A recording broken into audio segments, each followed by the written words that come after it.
Sa Majesté le roi du Maroc a invité le président de la République à venir en visite d'État et nous travaillons dans cette perspective.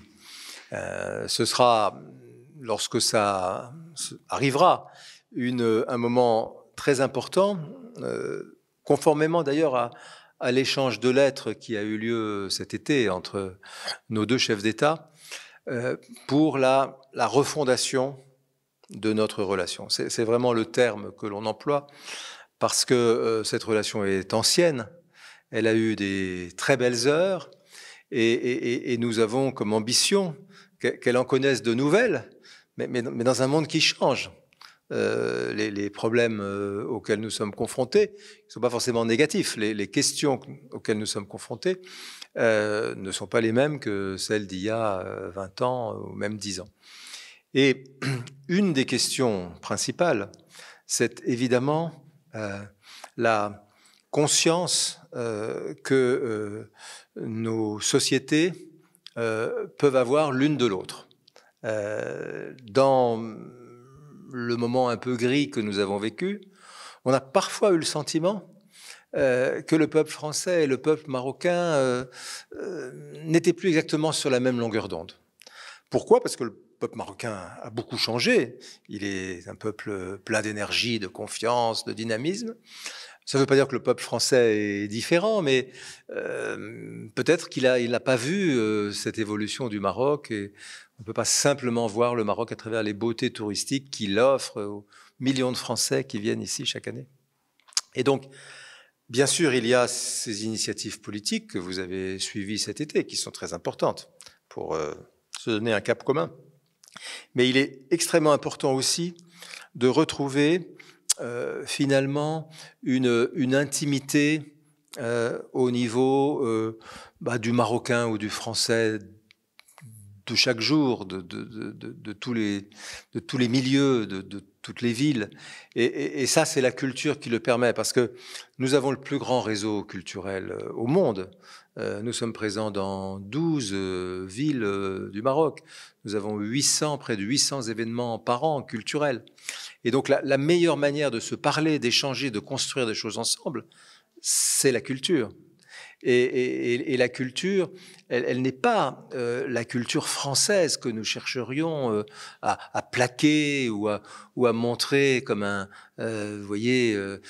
drapeau aux Marocains. Ça n'est finalement qu'une programmation qui nous parle de l'un et de l'autre à travers des projets, on en a vu quelques-uns, portés par des artistes français et marocains, parfois d'ailleurs de nations tiers, et qui finalement, ensemble, interrogent le monde d'aujourd'hui avec un regard qui est celui de jeunes, d'artistes, des sensibilités particulières, croisées, franco-marocaines, métissées.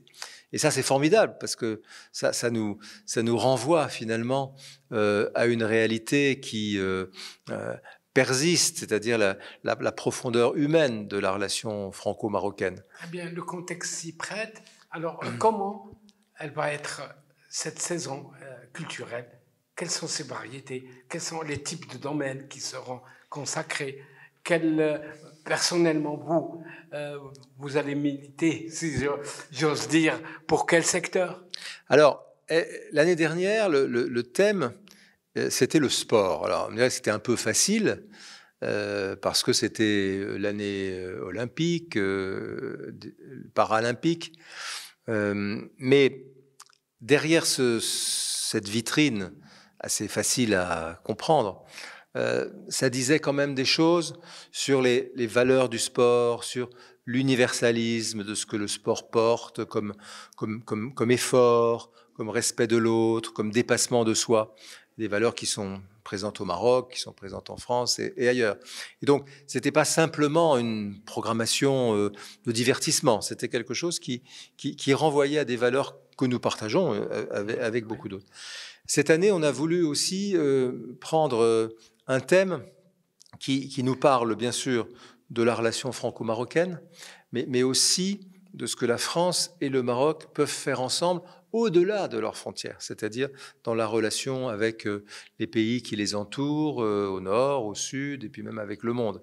Le thème du vivant, C'est un thème qui est malheureusement de la plus grande actualité, parce que pour la première fois peut-être de l'histoire de l'humanité, le vivant est en péril. Le vivant n'est plus acquis.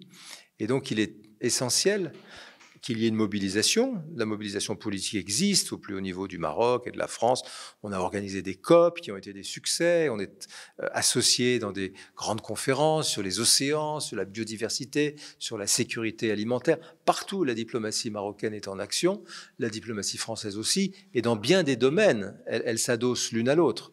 Mais on a jugé essentiel que cette question du vivant, elle soit aussi vécue, si je puis dire, en tout cas perçue comme telle par la jeunesse, et peut-être à travers des canaux, des manifestations qui ne sont pas des grandes conférences internationales, mais qui sont des événements artistiques, des événements intellectuels, littéraires, scientifiques, etc.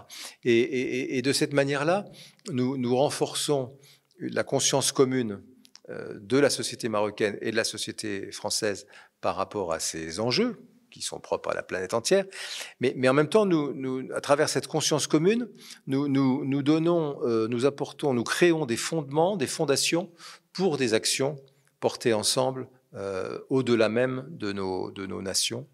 Et je trouve que c'est ça que la France et le Maroc ont de formidable ensemble, c'est qu'elles retissent, et elles le feront, je pense, de manière encore plus forte, des liens entre elles.